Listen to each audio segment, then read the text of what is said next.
เป็นสเขาเสาคูนพี่น้องนี่เสาโศกเสาไซพี่น้องแม่นว่าจ้างเธอซูดพี่น้องสบายดีว่าเจ้าวันนี้มางานสิริมงคลในการตั้งเสาเหือนของบอเดอร์คือไอ้หนอกมาว่าเขามีช้างแม่แก้มไว้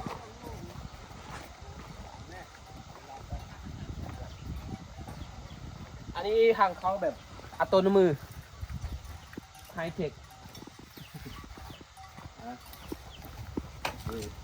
นี่ก็เป็นงานสิริมงคลเนาะอันนี้เป็นจัดโต๊ะตั้งเกี่ยวกับพ่อแม่ครูอาจารย์มา5 องค์ถ้าเป็นสิริมงคลในการจัดบ้านไม้งามๆลำๆด้วยเศร้านี้ว่าหนึ่งเอาไปดีหรอบ้านโดยปกติปัจจุบันนี่แม่นเขาเจ้านิยมกันหลายแบบโมเดิร์นเนาะแต่นี้จะเป็นงานที่เป็นของบ้านใหญ่ๆมีเสา4 เสามันมีเขาก็ตั้งเสากลางเรื่องบ่ไปตัวเขาเลยขณะนี้ผมอยู่ทำกลางที่ทะเลทรายอันนี้จะเป็นอันนี้จะเป็นเสากลางเนาะเนี่ย1 2 3 4 1 2 3 4การที่เขาจะตั้งเสาอันเสากลางอยู่มีความเชื่อนะต้องมีไม้มงคลมีเงินมีข้ามมียอกมียันใส่เสาต่างเทปูนตามความเชื่อของศาสนาหรือว่าความเชื่อของประเทศนี้ลาวเขาเนาะแต่ว่าอย่าใส่เลาะมึงได้นี่แหละคือการรีวิวเขาแม่นเนาะ การรีวิวเรื่องกำลังสิปลูกไม้เนาะนี่แหละพี่น้องเลยนี่เพิ่นก็สร้างกำลังสินะพี่น้องสร้างก็กำลังเกี่ยมกินข้าวกินน้ำด้วยอีกจักหน่อยพี่น้องอีกหน่อยก็สิลงมือได้เป็นสิได้ตั้งเสาแล้วพี่น้องนี่คืออยู่บ้านดงมะขายนะพี่น้องเนาะหอม10ก็ได้17ก็ได้พี่น้องสมานเข้ามาได้พี่น้องหอมนี่เนาะสบายเลยพี่น้องแม่นสร้างกินข้าวกินน้ำแล้วก็สูบยาหน่อยนึงก็พี่น้องแม่นเกี่ยมอันนี้ก็นี่เจ้าของเฮือนนี่ก็ย่างลายๆอยู่เนาะเจ้าของเฮือนนี่ก็สร้างสูบยาพี่น้องสบายพี่น้องสร้างก็นอนอยู่นี่ดูนี้เป็นบรรยากาศแบบสีหนาวพี่น้องโอ้ยหนาวเฮงเนาะขับรถมานี่ตันตืดๆอยู่อีเจ้าของเฮือนนี่ก็ยิ้มเปยเจ้าของเฮือนนี่ก็นะนี่คือแห่สายพี่น้องแห่สายอย่างต่างๆก็เริ่มพี่น้องเริ่มลงมือบุหัวลงมือฮอดเดือนนะบ่พี่น้องก็จะเข้ามาหาเนาะนี่ก็เป็นเฮือนหมู่เฮือนคู่พี่น้องกำลังสิสู่ตั้งเสาครูบาอาจารย์กำลังสิมาพี่น้องนี่เฮ็ดย่างนี่น่ะเฮ็ดย่างโยมกำลังโคกินปาดเมียงนี่น่ะเมียงอันนี้น่ะบ่เมนูเนาะเปิดมาวึบปลาซีนตัวนี้แมนปอเห็ดอบปลามื้อนี้เนาะซึมไปนึงตีมื้อนี้ บ่ซึมตีมื้อนี้นะสงสัยสิบ่ซึมอันนี้ก็เสียไปคนนึงเฮ็ดจะได้ก็ตื่นแม่ก็ให้มาเนาะก็ได้เนาะเสียไปเนาะคกซากปากมองเปิดเบิ่งอีกคันนึง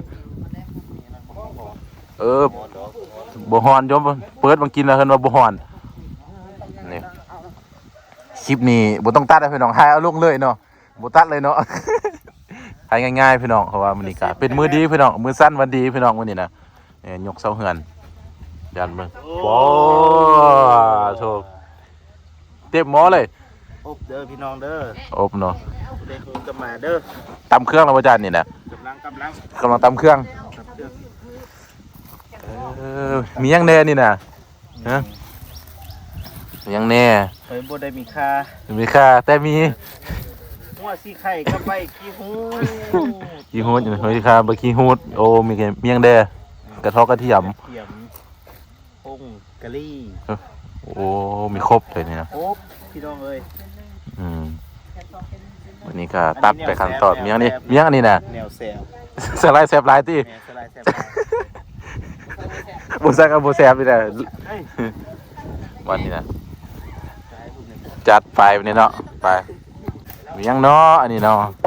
อันนี้ก็ดอกไม้พี่น้องดอกไม้ไปบูชา ดอกไม้บูซอกบูชาพี่น้อง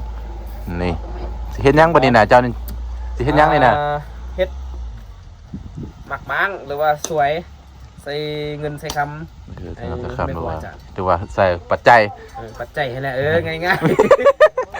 ใส่ง่ายๆซะเนาะปัจจัยก็นี่ ๆ แหละ บางรายก็ได้หลาย อันนี้เดี๋ยวมีหยังนี่น่ะ อันนี้ล่ะ10ฟัน โอ้พระเจ้าเฮ็ดจังได๋บ่มันบ่งามเลย เห็ดบ่งามโอ้เนาะ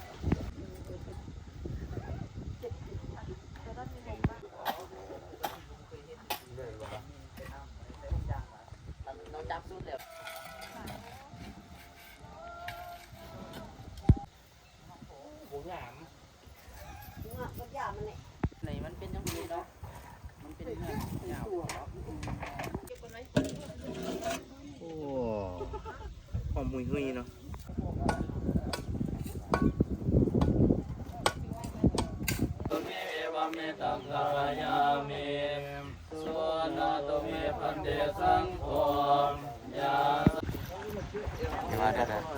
อ่าน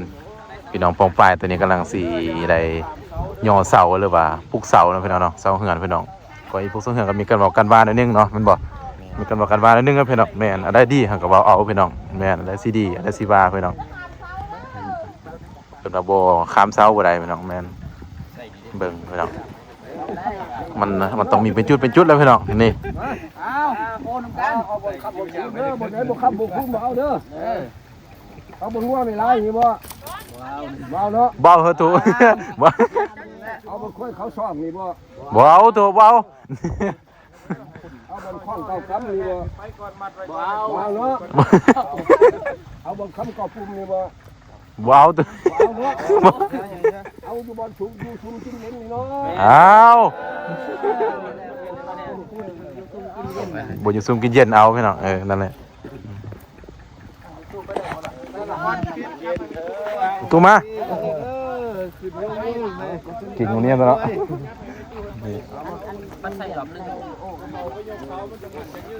นี่พี่น้องการปลูกเสาเหือนก็เป็นตะมีตำคลองพี่น้องแม่นมันต้องมีหินมีคลองเนาะแม่น บิ้วแล้วบ่จกใส่เท่านั้น เอาบ่จกกระจกใส่เด้อ จกใส่แน่ตำมีตำคลองพี่น้องเลยครูบาอาจารย์พี่น้องครับ ใส่หลายมันหลายไซส์น่ะ คนละเสามันจัง สองเสาเด้ เอาสร้างเอาคอนนะพี่น้องสร้างเอาคอนมากันสั่นเกี่ยมสีมุก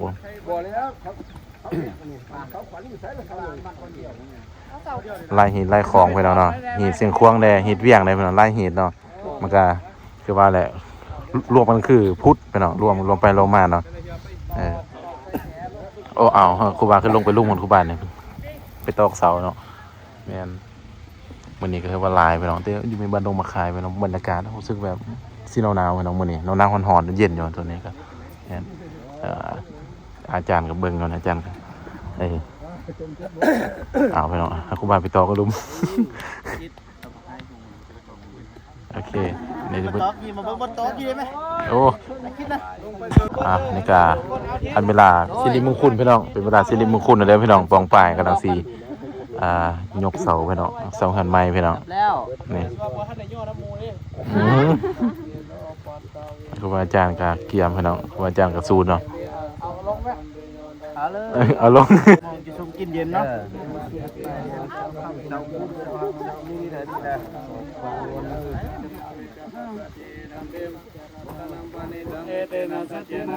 สร้างพี่น้อง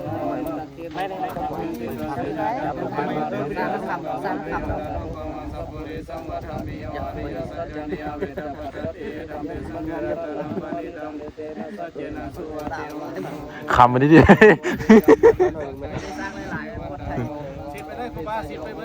สิออมเลย สิออมเลยอาจารย์มุ่นสิออมเลยไว้เด้อล่ะว่า สร้างเลยมันสร้างไปแล้ว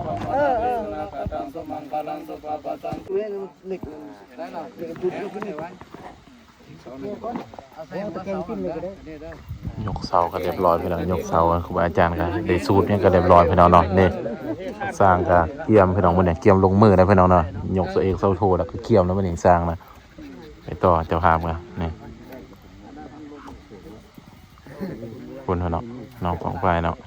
แปลงได้คุณให้แปลงได้บ่ เอาสร้างกันลิ้นไปตูศิลปะก็ไปถวายเป็นประตูปัจจัยไปเนาะ